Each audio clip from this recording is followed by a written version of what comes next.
भगवानों के चरण छूते समय देखो ये ऊपर का हिस्सा उठा हुआ है ना, इसको भगवान के ऐसे लगाओ, क्योंकि करंट तुम्हारे पास भी है, भगवान के पास। यदि करंट चालू में दोनों तारों को रगड़ोगे तो क्या हो जाएगा? स्पार्किंग, और बल्ब फ्यूज भी हो सकते हैं। तो चरणों को यूं नहीं रगड़ो, यूं रगड़ते हैं ऐसे, खत्म, गया काम से। बहुत सावधानी से भगवान की उंगलियों पर चरण यूं रखो और एक बार रखे माथे से, अब दोबारा मत रखो।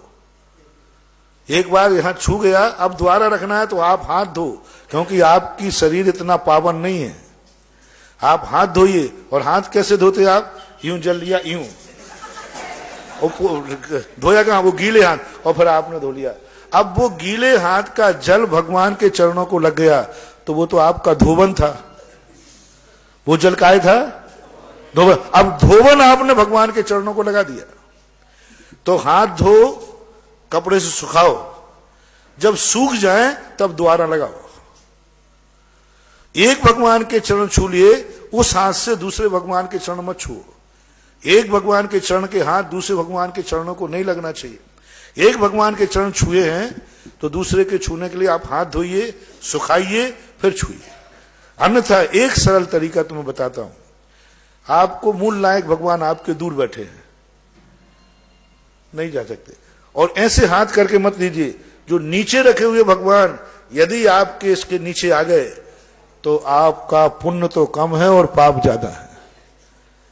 यदि नीचे भगवान है ना, पीछे वाले, तो ये नीचे आ गए आपके, थे कुक के नीचे आ जाते, ये बहुत बड़ा अपमान है भगवान का। नहीं छूना श्रेष्ठ है। अब कैसे छुए मूल नायक के?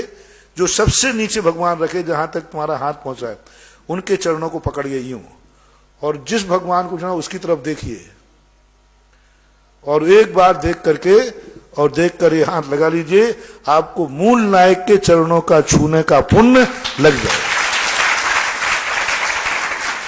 चरण पकड़े आप नीचे भगवान के, और देखा किसको आपने? मूल नायक को। मूल नायक को देख करके आंख को अपलक देखिए, और पलक देख करके और धीरे से चरण लगा लीजिए। आपको मूल नायक की एनर्जी मिलेगी, पक्का पूरी एनर्जी मिलेगी, क्योंकि आपने दृष्टि से संकल्प किसका किया है? आपको ऊपर चढ़ने की जरूरत नहीं है। इसलिए आपको ये छूट भी दे दी हमने कि कभी जल्दी जाना हो या लेट हो जाओ तो भगवान के चरण छू लेना, लेकिन भगवान को इंतजार नहीं कराना। लेट आने पर चरण छू लेना, चरण रज मिल गई, खत्म, बात हो गया।